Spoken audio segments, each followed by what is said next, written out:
प्रतियोगी मैत्री इंस्टीट्यूट की इस सामान्य अध्ययन की श्रृंखला में आपका स्वागत है। आप भारतीय संविधान एवं राज्य व्यवस्था इस विषय के 5वें अध्याय में पहुंच गए हैं। 5वां अध्याय जो नागरिकता यानी सिटीजनशिप को लेकर के है। इस 5वें अध्याय की रिवीजन क्लास में आपका स्वागत है। तो आइए हम लोग रिवीजन करते हैं और अपनी पढ़ाई को अपडेट करते हैं। इस कक्षा में नागरिकता की बात करनी है। नागरिकता भारतीय संविधान के भाग 2 का विषय है। कौन से भाग का? तो भाग 2 का। और अनुच्छेद की बात करें तो अनुच्छेद 5 से लेकर 11 में तक भारतीय संविधान में नागरिकता का विषय सम्मिलित किया गया है। भारत की नागरिकता कैसी है इस पर बात करेंगे तो भारत की नागरिकता एकल नागरिकता कही जाती है। सिंगल सिटीजनशिप, एकल नागरिकता। एकल नागरिकता का क्या अर्थ है? एकल नागरिकता का मतलब कि भारत का नागरिक केवल भारत का नागरिक है, न कि किसी राज्य कि उत्तर प्रदेश का, केरल का, तमिलनाडु का, बंगाल का, कहाँ का नहीं। यानी हर नागरिक केवल भारत का नागरिक। यह है एकल नागरिकता का तात्पर्य।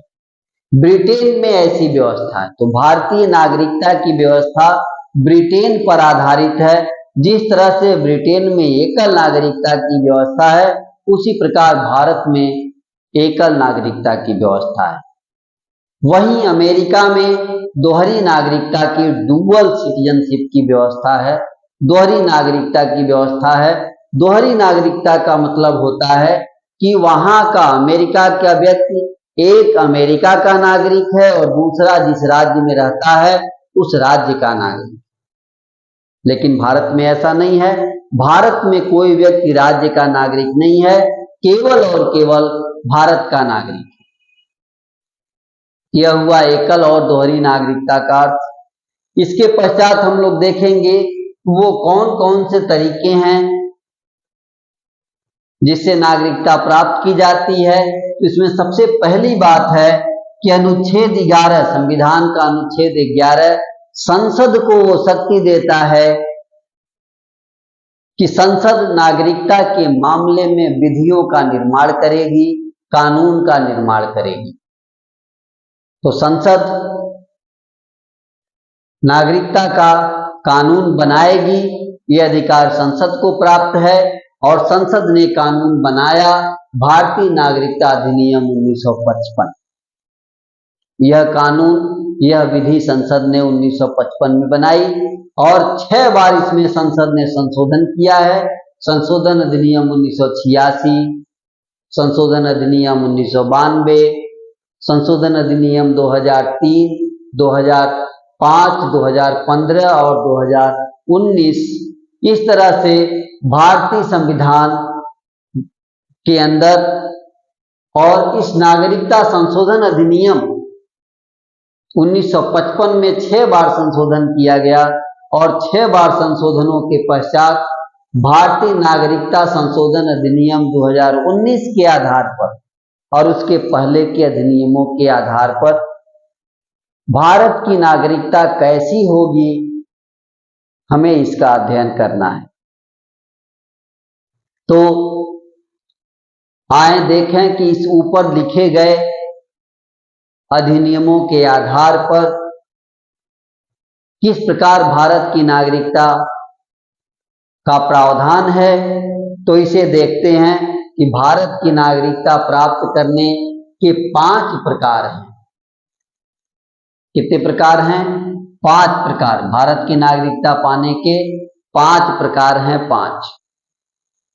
इन 5 प्रकार में से पहले की बात करें पहला है जन्म से बाई बर्थ नागरिकता प्राप्त करना। जन्म से कैसे नागरिकता प्राप्त की जाती है? तो 26 जनवरी 1950 को या उसके पश्चात भारत में जन्मा व्यक्ति भारत का नागरिक होगा। यह है जन्म से नागरिकता की व्यवस्था। पुनः 26 जनवरी 1950 को या उसके पश्चात भारत में जन्मा व्यक्ति भारत का नागरिक होगा, परंतु परंतु परंतु नहीं भी होगा। कौन नहीं होगा? दो लोग नहीं होंगे। एक विदेशी राजनयिकों के भारत में जन्मे बच्चे, ये भारत के नागरिक जन्म के कारण नहीं होंगे, और दूसरे शत्रु के अधीन कोई भारतीय भूभाग जिसमें कोई लोग रहते हों, उनके बच्चे भी भारत के नागरिक नहीं होंगे।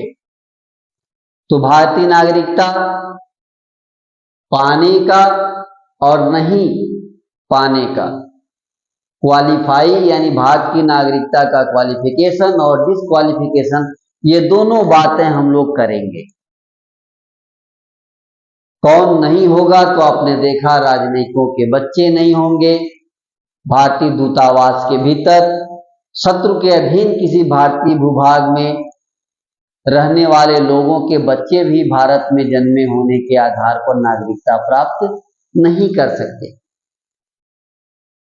तो ये बात आपने देखा। इसमें संशोधन हुआ 1986 में, भारतीय नागरिकता संशोधन अधिनियम 1986। क्यों संशोधन हुआ? तो आप देख रहे हैं कि 26 जनवरी 1950 को या उसके बाद जन्मे बच्चे भारत के नागरिक होंगे। तो इस आधार पर पड़ोसी देशों से अनेक घुसपैठिए शामिल हुए और जन्म के आधार पर उन्होंने अपने बच्चों और बाद में स्वयं की नागरिकता प्राप्त कर ली। इस प्रकार की समस्या से निजात पाने के लिए नागरिकता कानून में संशोधन हुआ। भारतीय नागरिकता संशोधन अधिनियम 1986, और उस संशोधन के द्वारा उसमें जोड़ा गया कि नागरिकता कैसे पाना है, जो भी तरीका है जन्म से, उसे और थोड़ा कठोर बनाया गया और कहा गया कि 26 जनवरी 1950 को या उसके बाद भारत में जन्मे बच्चे भारत के नागरिक होंगे, परंतु तुरंत कब होंगे? यदि जन्म के समय उनके माता अथवा पिता में से कोई एक भारत का नागरिक हो। अब ये हुआ कि ऐसा नहीं है कि कोई घुसपैठिया आया, बच्चे का जन्म हुआ, जन्म के आधार पर वो भारत का नागरिक हो गया। अब ऐसा नहीं, माता पिता में से कोई एक पहले से नागरिक होना चाहिए, यानी बच्चे के जन्म के समय माता पिता में से कोई एक का नागरिक होना अनिवार्य बना दिया गया। तो ये हुआ, नागरिकता कानून में संशोधन कर उसे कठोर बनाया गया और घुसपैठ द्वारा नागरिकता प्राप्त करने को रोका गया। तो ये हुआ पहला तरीका।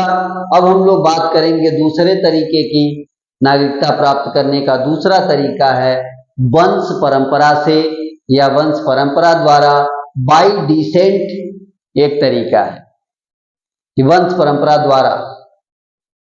इसमें भी बात करेंगे कि 26 जनवरी 1950 को या उसके पश्चात भारत के बाहर जन्मा कोई बच्चा भारत का नागरिक होगा यदि उसके माता अथवा पिता में से कोई एक भारत का नागरिक उसके जन्म के समय है।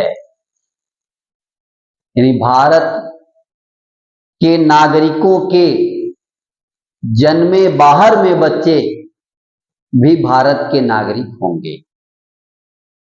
इसमें माता अथवा पिता में से माता को पहले सम्मिलित नहीं किया गया था, माता को बाद में सम्मिलित किया गया कि पिता अथवा माता दोनों कोई एक भारत का नागरिक हो तो बच्चा जो है नागरिक होगा।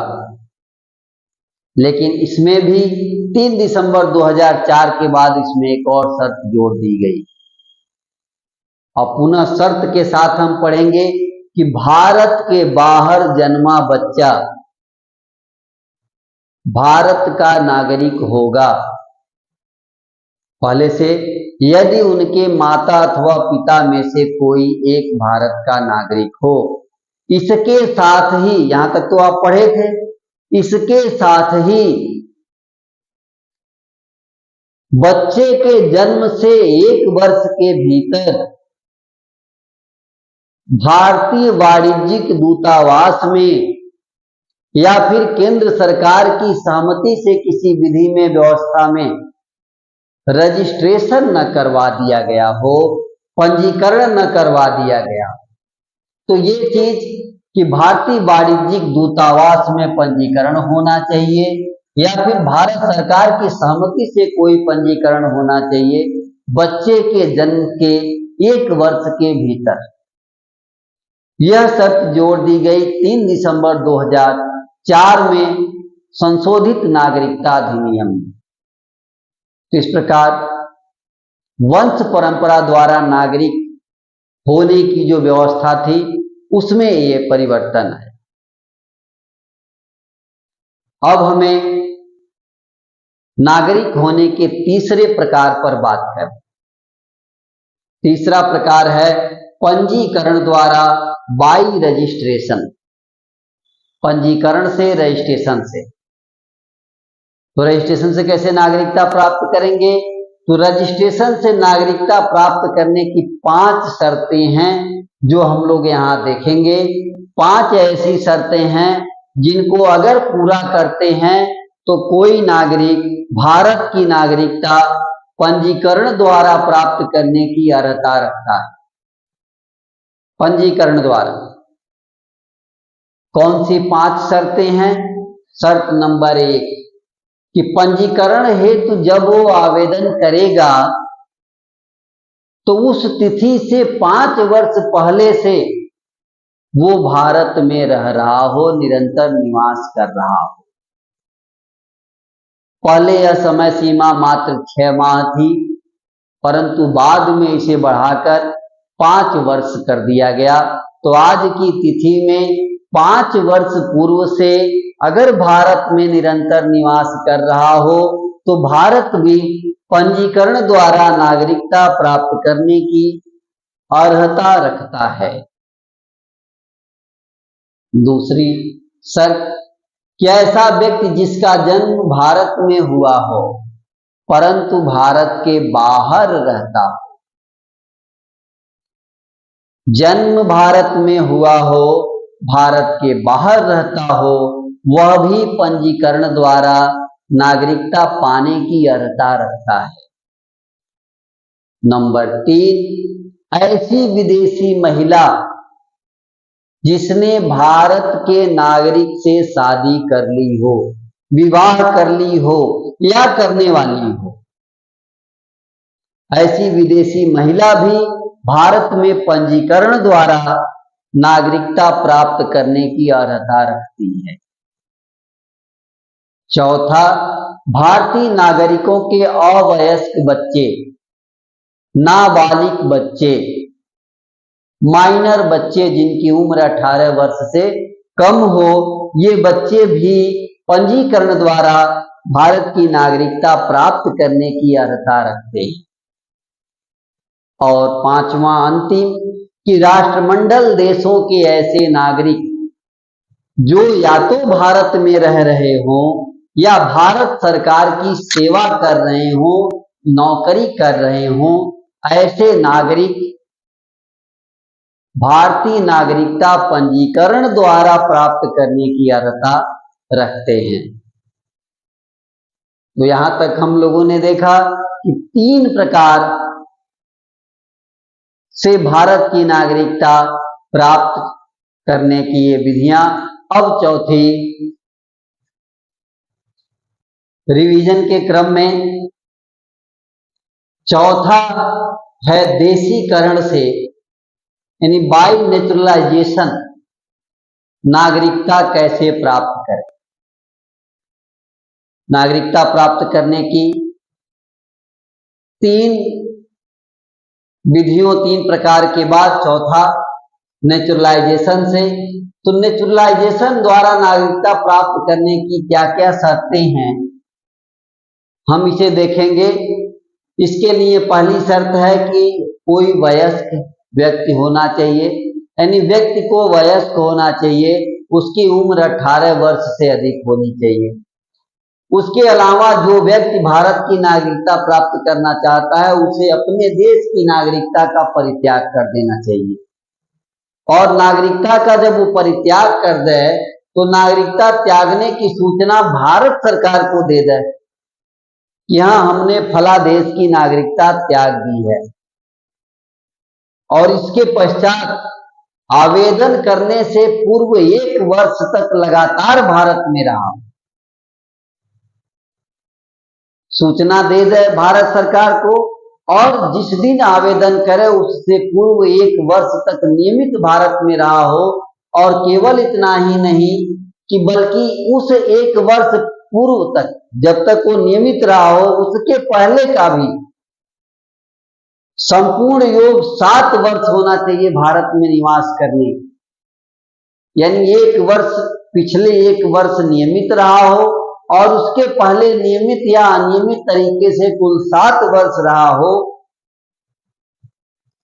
इसके साथ भारतीय संविधान में उल्लिखित जो 22 भाषाएं हैं, उन 22 भाषाओं में से किसी एक भाषा का उसे ठीक ठीक ज्ञान हो। इतनी शर्तें पालन करने के बाद कोई व्यक्ति देशीकरण द्वारा नागरिकता प्राप्त कर सकता है। देशीकरण द्वारा नागरिकता प्राप्त। इसके पश्चात 4 तरीके के बाद 5वां तरीका आता है भूमि के अर्जन द्वारा। भूमि के अर्जन द्वारा नागरिकता प्राप्त करना। तो आइए भूमि के अर्जन द्वारा नागरिकता प्राप्त करने की विधि को देखा जाए कि बाय एक्विजिशन ऑफ लैंड, भूमि के अर्जन द्वारा नागरिकता। इसमें क्या है कि यदि भारत सरकार क्या करे, कोई नया भूभाग अर्जित कर ले और उस नए भूभाग को भारत में मिला ले, भारत में विलय कर ले, तब उस भूभाग में रहने वाले जो व्यक्ति होंगे, उन व्यक्तियों को भारत की नागरिकता स्वतः प्राप्त हो जाएगी, स्वतः प्राप्त हो जाएगी। अर्थात भारत की सरकार नया भूभाग अर्जित करे, उस भूभाग को भारत में विलय करे, तो उस भूभाग में रहने वाले सभी व्यक्तियों को भारत की नागरिकता स्वतः प्राप्त हो जाएगी। इस प्रकार आपने देखा कि भूमि के अर्जन द्वारा भारत की नागरिकता कैसे प्राप्त की जा सकती है। अभी तक हम लोग देख रहे थे कि नागरिकता प्राप्त कैसे कर सकते हैं, 5 विधियां। अब बात करेंगे नागरिकता का अंत कैसे हो सकता है, नागरिकता को समाप्त कैसे कर सकते हैं। तो बात करेंगे नागरिकता का अंत, abolition of citizenship. Abolition of citizenship, कैसे नागरिकता का अंत होगा। तो नागरिकता के अंत की 3 विधियां दी हुई, 3 विधियां हैं नागरिकता के अंत की। पहला कि भारत का नागरिक किसी दूसरे देश की नागरिकता ग्रहण कर ले। अगर भारत के नागरिक ने दूसरे देश की नागरिकता ग्रहण कर ली तो भारत की नागरिकता समाप्त हो जाती है। एक पहली विधि।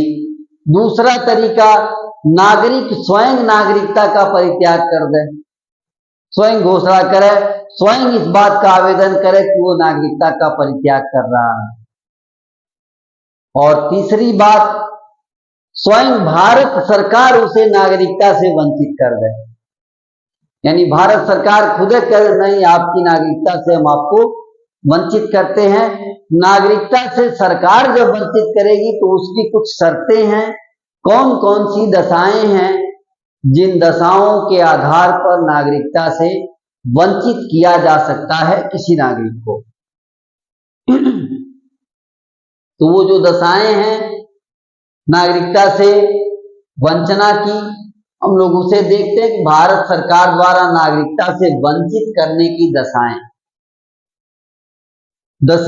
एक, संविधान के प्रति अगर कोई नागरिक अनिष्ठा प्रदर्शित करे, यानी अगर कोई नागरिक संविधान के प्रति निष्ठा नहीं रखता है तो उसे भारत सरकार नागरिकता से वंचित कर सकती है। दूसरी बात, युद्ध काल में शत्रु की सहायता करें। अगर कोई नागरिक युद्ध काल में शत्रु की सहायता करता है तो भी उसकी नागरिकता से उसे वंचित कर दिया जाएगा। इसके अलावा गलत तरीके से नागरिकता प्राप्त किया हो, किसी ने फर्जी तरीके से नागरिकता प्राप्त किया हो, तो ऐसे नागरिक को भी नागरिकता से वंचित किया जा सकता है। इसके अलावा अगर पंजीकरण और देशीकरण में से किसी विधि द्वारा नागरिकता प्राप्त की गई हो तो नागरिकता प्राप्त करने के 5 वर्ष के भीतर अगर उस नागरिक को किसी देश की सरकार ने 2 वर्ष की सजा दे दी, किसी देश के न्यायालय ने 2 वर्ष की सजा दे दी, कारावास की सजा दे दी, तो उस व्यक्ति की नागरिकता से भारत सरकार द्वारा वंचना किया जा सकता है। इसके अलावा कोई भारतीय स्त्री अगर किसी विदेशी पुरुष से विवाह करे तो उसकी नागरिकता से उसे वंचित किया जा सकता है। और 6वां, अगर कोई भारतीय नागरिक लगातार देश के बाहर 7 वर्षों से रह रहा हो तो ऐसे नागरिक को भी नागरिकता से वंचित किया जा सकता है। तो इस प्रकार आपने देखा कि नागरिकता से वंचित होने के जो 3 विधियां हैं, 3 विधियों के बाद तीसरी विधि भारत सरकार द्वारा वंचित करना, और उस वंचना के भी 6 शर्तें आपने देखी, 6 दशाएं देखे, 6 कंडीशंस देखे। इस कड़ी में आपने देखा कि किस प्रकार नागरिकता का अंत हो सकता है। रिवीजन की कड़ी में अब जो टॉपिक है वह है संविधान में नागरिकता संबंधी प्रावधान, यानी provisions of citizenship in the constitution. हमारे संविधान में नागरिकता को लेकर क्या प्रावधान दिए गए हैं उस पर बात हम लोग कर रहे हैं। तो नागरिकता के अधिकार संबंधी जो प्रावधान हैं वो अनुच्छेद 5 से 8 तक है, अर्थात अनुच्छेद 5, 6, 7 और 8, इन 4 अनुच्छेदों में हम लोग संविधान में नागरिकता से संबंधित प्रावधान प्रोविजंस पढ़ेंगे। तो आइए बारी बारी एक एक अनुच्छेद पर चर्चा करते हैं। बात हो रही है अनुच्छेद 5। अनुच्छेद 5 संविधान के आरंभ के समय नागरिकता की बात करता है, यानी जब संविधान का कमेंसमेंट हुआ, जब संविधान स्टार्ट होता है, आरंभ होता है, उस समय नागरिकों के नागरिकता के संबंध में जो अधिकारिता है उस पर बात करता है अनुच्छेद 5। अनुच्छेद 5 कहता है कि संविधान के आरंभ में प्रत्येक वह व्यक्ति भारत का नागरिक होगा जो भारत में अधिवास करता हो, भारत में निवास करता हो, डोमिसाइल उसकी भारतीय है, या फिर उसके माता पिता में से किसी का जन्म भारत में हुआ हो, या कम से कम 5 वर्ष से भारत में निवास कर रहा हो, या नहीं कम से कम 5 वर्ष से भारत में निवास कर रहा हो, तो ऐसा व्यक्ति भारत का नागरिक होगा। अनुच्छेद 5 क्या कहता है कि संविधान के आरंभ के समय व्यक्ति तभी नागरिक होगा जब वो भारत में निवास करता हो और उसके माता पिता में से किसी का जन्म भारत में हुआ हो और 5 साल से वो भारत में रह रहा हो। ऐसा व्यक्ति भारत का नागरिक होगा। अब बात करते हैं हम लोग अनुच्छेद 6 की। अनुच्छेद 6 किसके लिए नागरिकता की बात करता है? तो अनुच्छेद 6 पाकिस्तान से आए, पाकिस्तान से भारत आने वाले व्यक्तियों की नागरिकता का बात करता है। जो लोग पाकिस्तान से भारत आए उनकी नागरिकता का प्रावधान है अनुच्छेद 6 के अंतर्गत। तो अनुच्छेद 6 में ऐसा व्यक्ति जो पाकिस्तान से भारत आया है वो भारत का नागरिक होगा। यदि यदि क्या क्या क्या शर्तें हैं यदि में? यदि उसका या उसके माता पिता या उसके पितामह पितामही, उसके मातामह मातामही में से किसी का जन्म भारत में हुआ हो, अविभाजित भारत में, अर्थात जो व्यक्ति पाकिस्तान से भारत आया या तो उसका जन्म या उसके माता पिता का जन्म या उसके दादा दादी का जन्म या उसके नाना नानी में से किसी का जन्म अविभाजित भारत में हुआ है तो वह व्यक्ति भारत का नागरिक है। या एक और व्यवस्था है कि 19 जुलाई 1948 के पूर्व भारत में आके सामान्यतया रहने लग गया तो वो तो अनुच्छेद 5 में आ जाएगा। तो भारत में आके रहने लग गया या फिर उसके पश्चात अगर आया है, किसके पश्चात? 19 जुलाई 1948 के पश्चात। तो 19 जुलाई 1948 के पश्चात आया है लेकिन संविधान आरंभ होने के पहले आया। संविधान आरंभ कब होता है? 26 जनवरी 1950 के पहले आया है तो भारत की नागरिकता प्राप्त करने का अधिकार रखता है। तो 19 जुलाई 1948 को थोड़ा देख लिया जाए। 19 जुलाई 1948 को आया है। 19 जुलाई 1948 का क्या मामला है? तो 19 जुलाई 1948 वह तारीख है, वह डेट है जिस दिन भारत से पाकिस्तान आने के लिए या पाकिस्तान से भारत के लिए आने जाने के लिए परमिट की जरूरत हो गई थी, अनुमति पत्र की अनिवार्यता बना दी गई। अनुमति पत्र किस डेट को? 19 जुलाई 1948 को। इसलिए यह डेट है कि स्थिति के पहले आए कि स्थिति के बाद आए।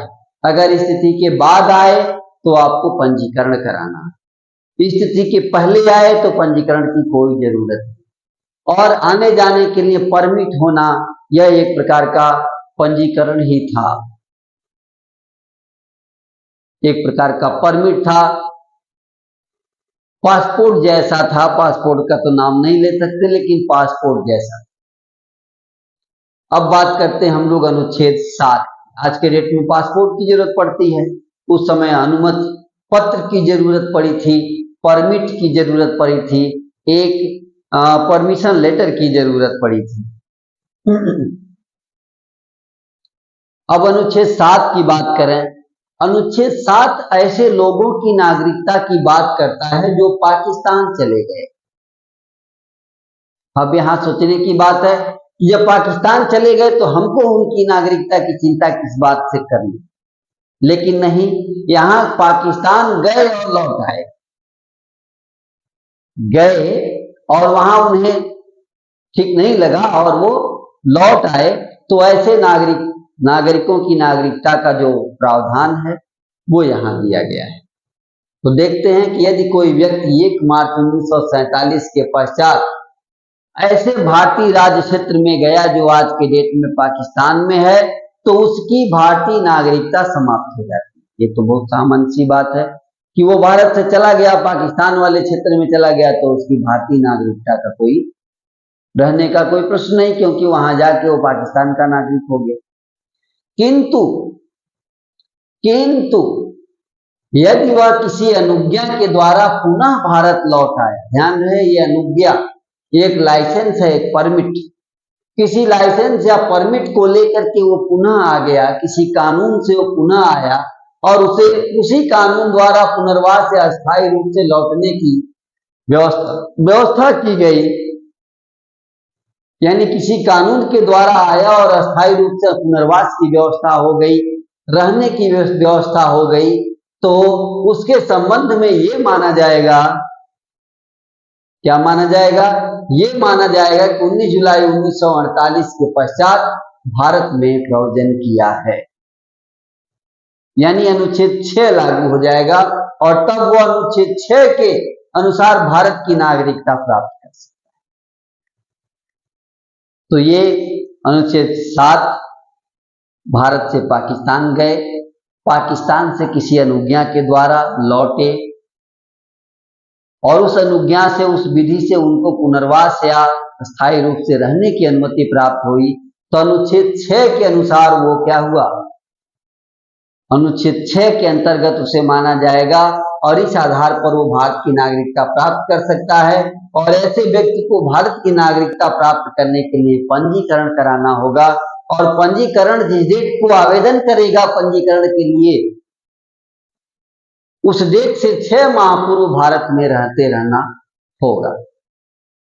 तो इन माध्यमों से अनुच्छेद 7 के अंतर्गत वो बात है कि भारत से पाकिस्तान गए, पाकिस्तान से पुनः भारत लौटे और उनकी नागरिकता की व्यवस्था यहां की गई।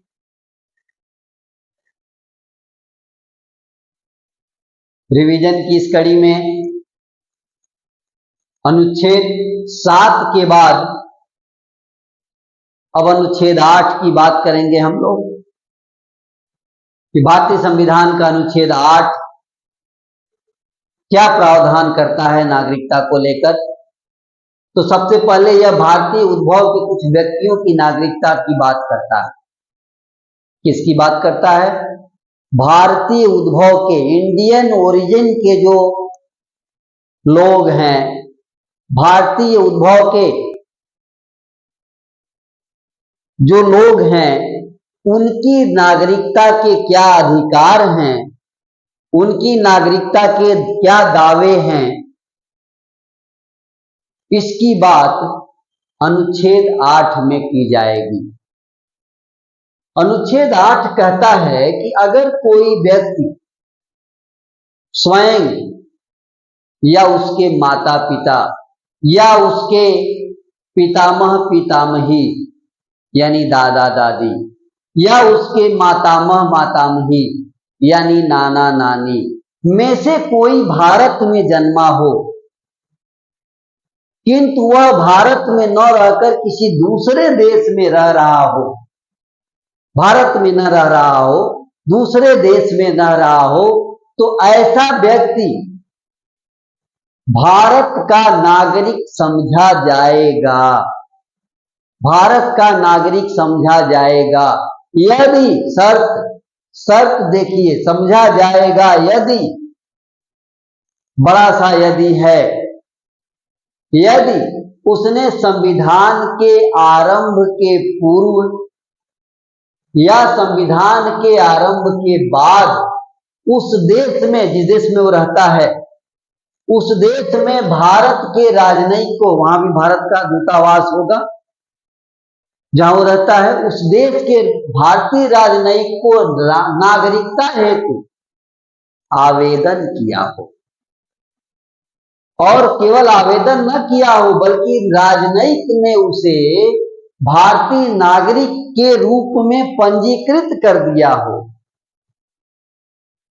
अगर इतना काम किया है वो व्यक्ति, तो भारत का नागरिक समझा जाएगा।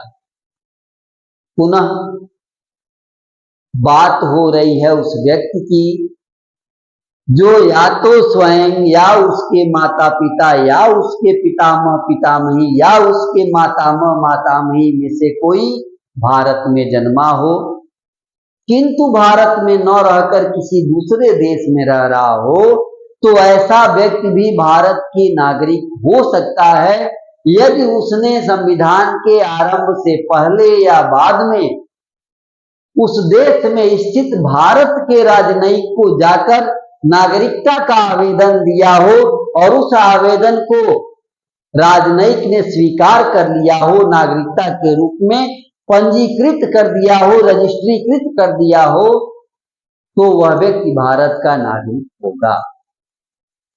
ये है अनुच्छेद 8। तो अनुच्छेद 8 आपने जाना। अनुच्छेद 8 दूसरे देश में रह रहे भारतीय मूल के लोगों के नागरिकता के अधिकार की बात करता है। अब इस क्रम में हम लोग अनुच्छेद 9 की बात करेंगे। अनुच्छेद 9 क्या कहता है? अनुच्छेद 9 कहता है कि अगर किसी व्यक्ति ने स्वेच्छा से, अपने मन से, स्वेच्छा से किसी दूसरे देश की नागरिकता प्राप्त कर ली, कि दूसरे देश का नागरिक हो गया हो, तो उसकी भारतीय नागरिकता स्वतः समाप्त हो जाएगी। यानी वो भारत का नागरिक बना नहीं रह सकता अगर उसने भारत की नागरिकता के साथ किसी दूसरे देश की नागरिकता ग्रहण कर ली। भारत में एकल नागरिकता का प्रावधान है। अगर किसी ने दूसरे देश की नागरिकता ले ली तो भैया भारत की नागरिकता स्वतः समाप्त मानी जाएगी। ये कहता है अनुच्छेद 9। अब बात करते हैं हम लोग अनुच्छेद 10। अनुच्छेद 10 कहता है कि किसी व्यक्ति की नागरिकता उससे छीनी नहीं जा सकती। अगर छीनी जाएगी, ली जाएगी नागरिकता, तो वह संसदीय विधि द्वारा ही ली जा सकती है। यानी संसद द्वारा बनाए कानून से ही किसी व्यक्ति की नागरिकता ली जा सकती है, दूसरे किसी विधि या दूसरे किसी तरीके से नहीं ली जा सकती। ये कहता है अनुच्छेद 10। अनुच्छेद 10 कहता है किसी व्यक्ति की नागरिकता विधि के अधीन, बंधों के अधीन सिर्फ संसदीय विधि द्वारा ही ली जा सकती है, किसी अन्य तरीके से नहीं। कोई अन्य तरीका से नहीं ले सकते। ले कैसे सकते हैं? संसद द्वारा जो नियम कानून बने होंगे, जो विधि बनी होगी, उसी विधि के उपबंधों के अधीन ऐसा हो सकता है। तो अनुच्छेद 10 जाना हमने। अब बात करेंगे अनुच्छेद 11 की। और अनुच्छेद 11 संसद को शक्ति देता है कि अनुच्छेद 11 की शक्ति के द्वारा संसद नागरिकता के मामले में विधि बनाएगी। यानी संसद को शक्ति प्राप्त होती है अनुच्छेद 11 से। किस कार्य के लिए शक्ति? नागरिकता का कानून बनाने के लिए शक्ति। अभी ऊपर पढ़े आप 10 में कि संसद कोई विधि से किसी की नागरिकता ले सकती है, तो संसद को यह विधि बनाने का अधिकार अनुच्छेद 11 में संविधान द्वारा प्रदान किया गया है। तो अनुच्छेद 11 संसद को शक्ति देता है कि अनुच्छेद 11 के द्वारा संसद किसी व्यक्ति को नागरिकता देने की विधि बनाए या नागरिकता लेने की विधि बनाए, चाहे जैसी विधि बना ले। अब बात करेंगे हम लोग अनुच्छेदों के बाद एक टॉपिक है दोहरी नागरिकता। यद्यपि भारत में एकल नागरिकता का प्रावधान है, अध्याय के प्रारंभ में आपने पढ़ लिया था कि जिस प्रकार ब्रिटेन में एकल नागरिकता है, उसी प्रकार भारत में एकल नागरिकता है, ब्रिटेन के ही आधार पर। जबकि अमेरिका में दोहरी नागरिकता का प्रावधान है। भारत में एकल नागरिकता, अमेरिका में दोहरी नागरिकता, डुअल सिटीजनशिप। अब भारत के अंदर क्या दोहरी नागरिकता का कोई प्रावधान है? तो उसकी बात हम लोग कर रहे हैं इस टॉपिक के अंदर, दोहरी नागरिकता, डुअल सिटीजनशिप। तो इसके लिए हमें पीछे जाना पड़ेगा। डॉक्टर लक्ष्मीमल सिंघवी समिति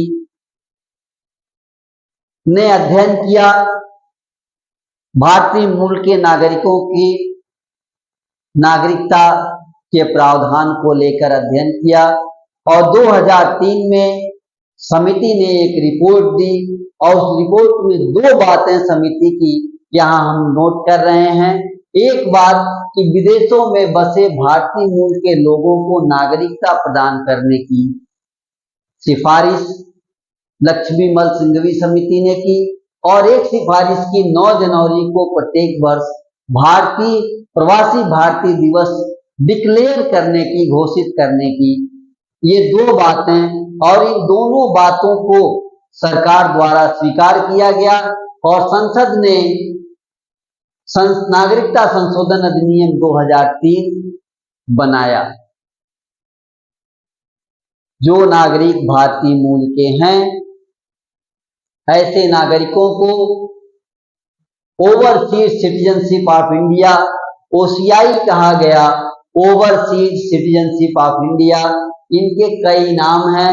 ओवरसीज सिटीजनशिप ऑफ इंडिया, इन्हीं को कहा गया समुद्र पारीय या सीमा पारीय भारतीय नागरिक और इसी को लोकप्रिय भाषा में दोहरी नागरिकता कहा गया। तो ध्यान रहे, भारत के संविधान में एकल नागरिकता है। संसदीय विधि द्वारा भारतीय मूल के लोगों को जिन्हें ओसीआई कहा गया, जिन्हें सीमा पारीय भारतीय नागरिक कहा गया, इन्हें सीमित रूप में नागरिकता देने की बात की गई है और यह बात की गई है नागरिकता संशोधन अधिनियम 2003 में। लक्ष्मीमल सिंघवी समिति की सिफारिश के आधार पर संसद में नागरिकता संशोधन विधेयक 2003 लाया गया, जो अंततः भारतीय नागरिकता संशोधन अधिनियम 2003 बना और इसके द्वारा सीमित रूप में भारतीय लोगों को, कौन से लोगों को, ओसीआई को, ओवरसीज सिटीजनशिप ऑफ इंडिया को सीमित रूप में नागरिकता प्रदान करने का प्रावधान किया गया। और इसके अंतर्गत 16 देश, ऑस्ट्रेलिया, स्विट्जरलैंड, पुर्तगाल, फ्रांस, स्वीडन, न्यूजीलैंड, यूनान, Cyprus, Italy, Finland, Ireland, Netherland, Britain और यूएसए, इन तमाम देशों में जो भारतीय मूल के नागरिक हैं, उन नागरिकों को, उन व्यक्तियों को भारतीय मूल के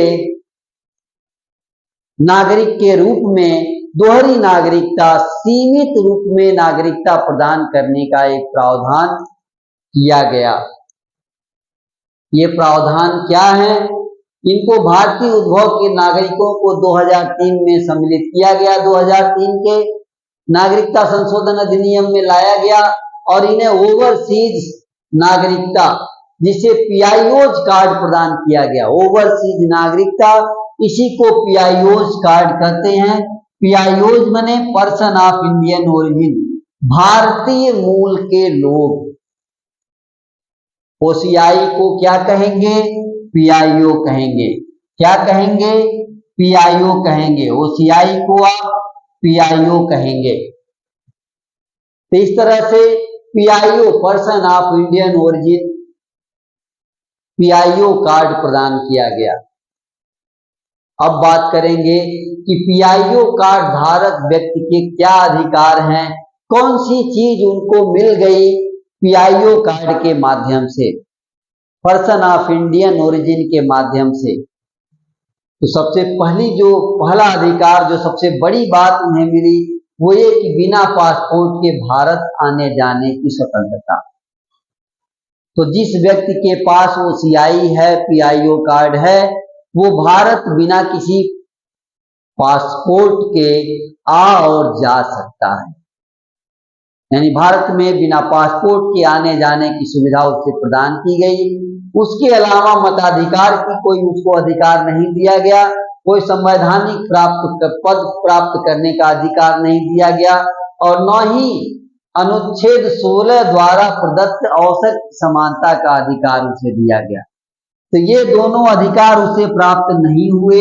ये नहीं वाला है कि ये इन्हें नहीं होना है, ना होना है।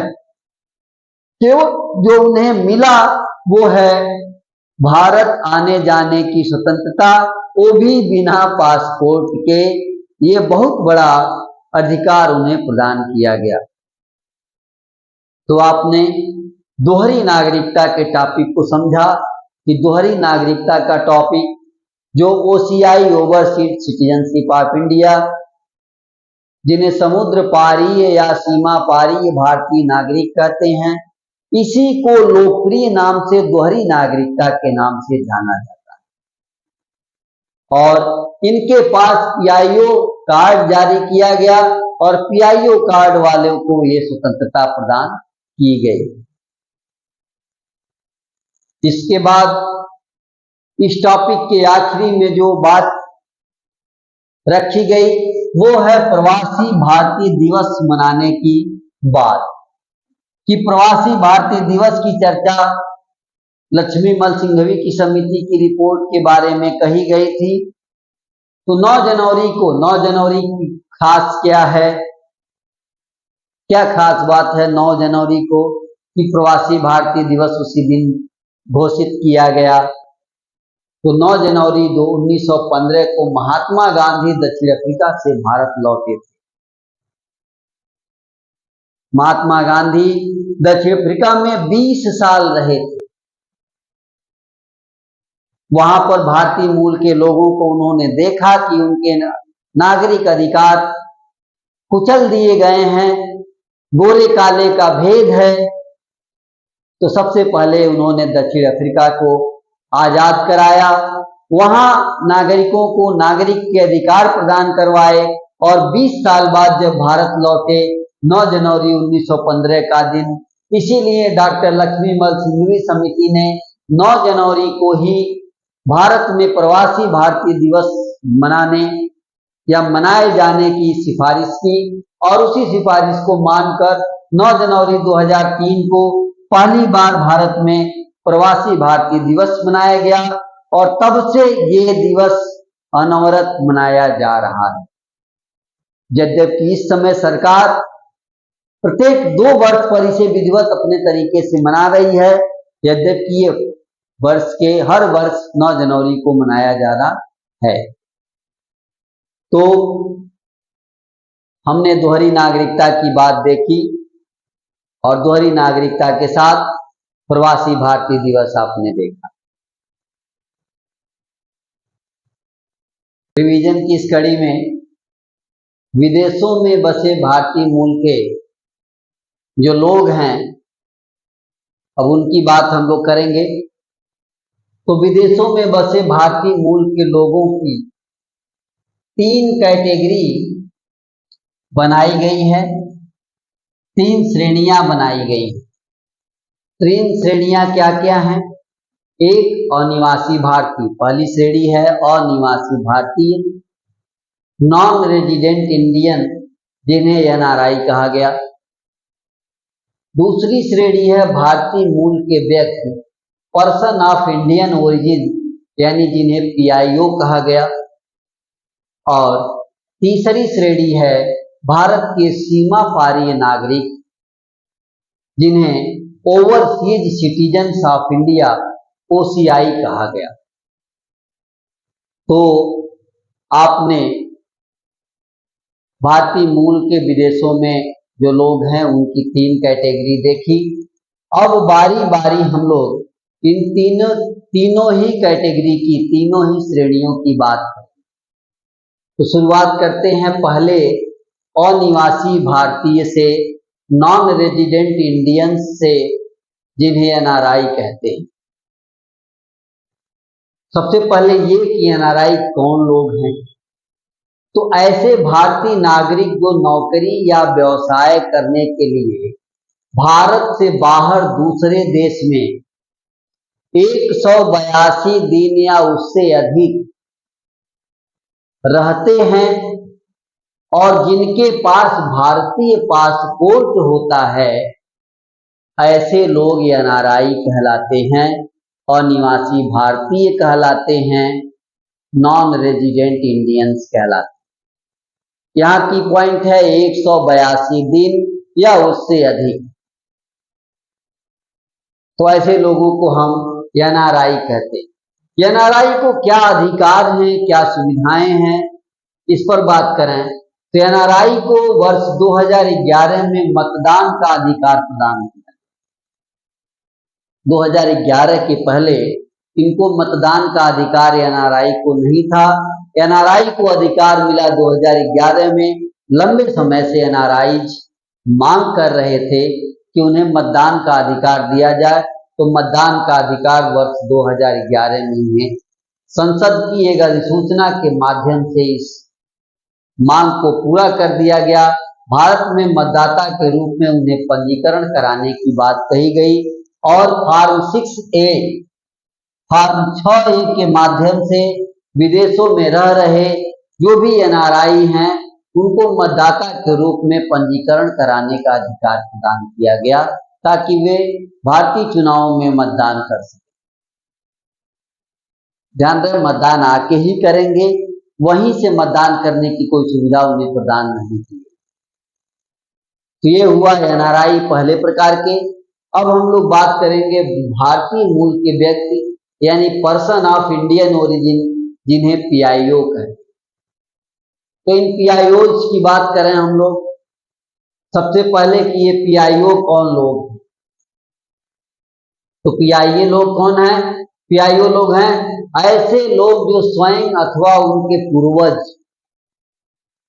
भारत के नागरिक रहे हो, लेकिन अब वे किसी दूसरे देश में रह रहे हैं, जिनके पास अर्थात जिनके पास कभी भारत का पासपोर्ट रहा हो और अब दूसरे देश में रह रहे हैं, या जिनके माता पिता, दादा दादी, नाना नानी में से कोई भारत शासन अधिनियम के अंतर्गत, भारत शासन अधिनियम 1935 के अंतर्गत तत्कालीन भारत का निवासी रहा हो या तत्कालीन भारतीय क्षेत्र में निवासी रहा हो अथवा किसी ऐसे क्षेत्र में निवासी रहा हो जो बाद में भारत में सम्मिलित हो गया, उस व्यक्ति और उसके वैवाहिक संबंधी को, वह व्यक्ति और उसके वैवाहिक संबंधी को भारतीय मूल का नागरिक पीआईओ कहा जाएगा।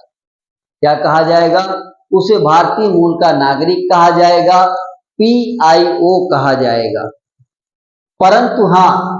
परंतु पाकिस्तान के नागरिक, श्रीलंका, नेपाल, भूटान, बांग्लादेश, अफगानिस्तान और चीन के नागरिकों को भले ही वे या उनके माता पिता, दादा दादी, नाना नानी भारत में रहे हों, उनको भारतीय मूल के नागरिक के रूप में नहीं मान्यता प्रदान है, यानी उन्हें मान्यता नहीं मिली। तो परंतु आप ध्यान रखेंगे कि इन नागरिकों को ये सुविधा प्रदान नहीं है। अब बात करेंगे पीआईओ लोगों को क्या सुविधाएं प्राप्त हैं। तो पीआईओ लोगों को जो सुविधा प्राप्त है, पीआईओ कार्ड धारक व्यक्ति जो है वह 15 वर्षों तक, कार्ड जारी होने के 15 वर्षों तक बिना वीजा के भारत आ सकता है। तो एक बार कार्ड मिला, 15 वर्ष तक बिना वीजा के आना है। दूसरा, भारत आने के 180 दिन के भीतर जो विदेशी क्षेत्रीय पंजीकरण अधिकारी के पास जो पंजीकरण कराने की जो व्यवस्था है उससे उन्हें छूट मिली है, यानी वो 180 दिन के भीतर पंजीकरण कराने की कोई अनिवार्यता उनको नहीं है। दूसरे एनआरआई की तरह आर्थिक, वित्तीय और शैक्षिक सुविधाएं भी उन्हें प्राप्त हैं, लेकिन उन्हें मतदान का अधिकार नहीं है, चुनाव लड़ने का अधिकार नहीं है और जमीन खरीदने का अधिकार भी नहीं है। तो ये देखा आपने पीआईओज को कौन सी सुविधाएं प्राप्त हैं, भारतीय मूल के नागरिकों को कौन सी सुविधाएं प्राप्त हैं। अब तीसरी श्रेणी की बात होगी भारत के सीमा पारी नागरिक, overseas citizens of India, OCI की बात की जाएगी। ओसीआई की बात करें तो नागरिकता अधिनियम 2005 के अनुसार सभी देशों में रह रहे भारतीय मूल के व्यक्तियों को विदेशी भारतीय नागरिकता प्रदान करने का प्रावधान किया गया इस अधिनियम 2005 के अंतर्गत। बस इतनी शर्त लगाई गई कि व्यक्ति जिस देश में रह रहा हो उस देश में दोहरी नागरिकता का प्रावधान होना चाहिए। तो अगर किसी देश में रह रहे हैं, वहां दोहरी नागरिकता का प्रावधान है, तो ऐसे लोगों को ओसीआई की व्यवस्था की गई। 28 जून 2005 के नागरिकता अधिनियम के अनुसार केंद्र सरकार ने इन्हें जो सुविधाएं प्रदान की वो देखते हैं। तो भारतीय मूल के व्यक्ति के रूप में इन्हें दो तरह के कार्ड जारी किए गए, एक भारतीय मूल के व्यक्ति के रूप में पीआईओ कार्ड और एक विदेशी भारतीय नागरिक के रूप में ओसीआई कार्ड। तो नागरिकता संशोधन अधिनियम 2005 के अनुसार दो तरह के कार्ड जारी करने की बात की गई, एक पीआईओ कार्ड जिसके बारे में आप पीछे पढ़ चुके हैं, ओसीआई कार्ड जो अभी अभी देखा आपने। इस क्रम में नागरिकता संशोधन अधिनियम 2015 के पास चला।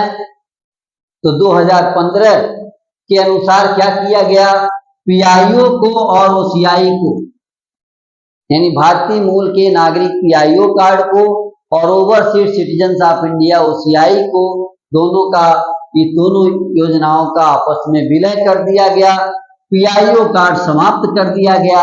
पीआईओ कार्ड के जगह पर केवल ओसीआई कार्ड, पीआईओ कार्ड को भी ओसीआई कार्ड का दर्जा प्रदान कर दिया गया। अब आज के डेट में केवल ओसीआई कार्ड जारी होता है। पीआईओ कार्ड नाम का कार्ड अब वर्ष 2015 के अधिनियम के द्वारा उसे समाप्त कर दिया गया, उसके जगह पर ओसीआई कार्ड आ गया। तो इस प्रकार हम लोगों ने 3 श्रेणियों में भारतीय मूल के लोगों के 3 श्रेणियां देखी, एनआरआई, पीआईओ और ओसीआई। बाद में पीआईओ और ओसीआई मिलकर केवल और केवल ओसीआई हो गया। इसके पश्चात रिवीजन की इस कड़ी में नागरिकता संशोधन अधिनियम 2019 की बात किया जाएगा, जिसको सिटीजनशिप अमेंडमेंट एक्ट 2019 कहेंगे, सीएए के नाम से ये जाना जाएगा, सिटीजनशिप अमेंडमेंट एक्ट 2019। सबसे पहले हम लोग देख लें कि 12 दिसंबर 2019 को राष्ट्रपति महोदय का इस विधेयक पर हस्ताक्षर हुआ और इस विधेयक ने कानून का रूप प्राप्त किया। 10 जनवरी 2020 को इसे लागू किया गया। 10 जनवरी 2020। इस अधिनियम के प्रावधान क्या हैं, क्योंकि इस अधिनियम को लेकर के काफी उग्र प्रदर्शन हुए थे, लंबे समय तक धरना प्रदर्शन हुआ था और कहा जाए तो धरना प्रदर्शन ने दंगे का रूप भी ले लिया, बवाल भी काफी हुए थे। लंबे समय बाद शांति स्थापित की जा सकी। तो इसके जो प्रावधान है उनको देखेंगे। पहला प्रावधान है कि 31 दिसंबर 2014 तारीख को या उसके पहले अफगानिस्तान, बांग्लादेश और पाकिस्तान से भारत आए हुए विभिन्न 6 समुदाय के लोग, कौन से 6 समुदाय, हिंदू, बौद्ध, ईसाई, जैन, पारसी और सिख, 6 समुदाय के लोगों को अवैध प्रवासी नहीं माना जाएगा। ये नागरिकता संशोधन अधिनियम 2019 कहता है, उन्हें अवैध प्रवासी नहीं माना जाएगा। लेकिन अवैध प्रवासी नहीं मानने के लिए 2 ऐसे कानून हैं जिनमें कुछ न कुछ संशोधन करना पड़ेगा, या इन नागरिकों को 2 कानूनों से छूट प्रदान करनी पड़ेगी, क्योंकि 2 कानून ऐसे हैं जो इन्हें अवैध प्रवासी मानते हैं। तो केंद्र सरकार द्वारा इन प्रवासियों को लाभ प्रदान करने के लिए 2 कानूनों, विदेशी अधिनियम 1946 और कानून नंबर 2 पासपोर्ट अधिनियम 1920 से छूट प्राप्त किया, यानी नियमों को संशोधित कर इन्हें शिथिलता प्रदान की गई। और इस तरह से इन छूट प्रदान करना होगा, क्योंकि इन अधिनियमों में भारत में विदेशियों के जो प्रवेश हैं, तो प्रवेश, निकास और निवास को नियंत्रित करने की शक्ति प्रदान की गई। यानी कि विदेशी अधिनियम 1946 और पासपोर्ट अधिनियम 1920, ये दो अधिनियम भारत के भीतर अगर कोई विदेशी प्रवेश करेगा, निवास करेगा या जाएगा, तो ऐसे नागरिकों का नियमन नियंत्रण करने के लिए ये दो कानून है।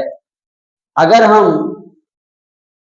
नागरिकता संशोधन अधिनियम 2019 यानी सीएए में अगर 6 समुदाय के नागरिकों को छूट प्रदान करते हैं तो हमें इन कानूनों में संशोधन करने पड़ेंगे, और केंद्र सरकार ने इन दो कानूनों में संशोधन करके छूट प्रदान की।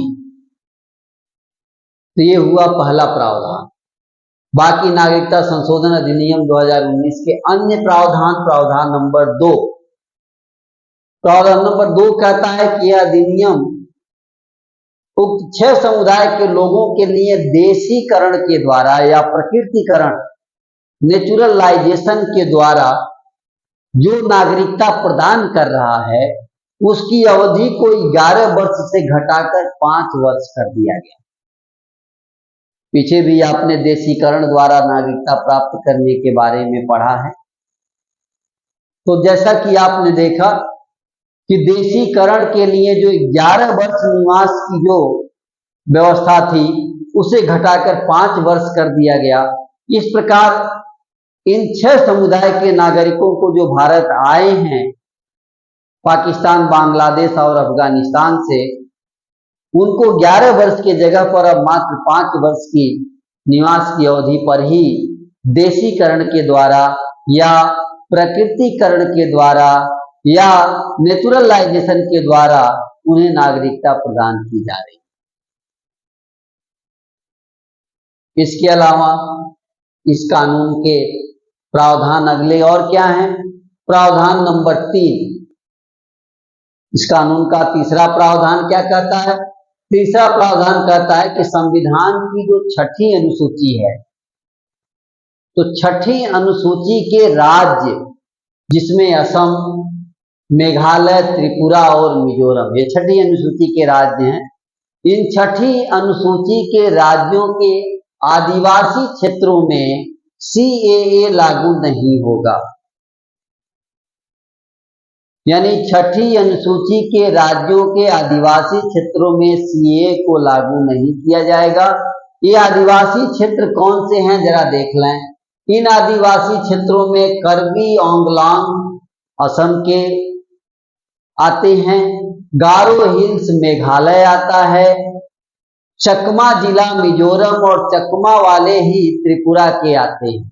यानी ये आदिवासी क्षेत्र और इसमें जो पड़ने वाले जिले जो हैं वहां पर सीएए लागू नहीं होगा। इस कानून का प्रावधान 3 कहता है।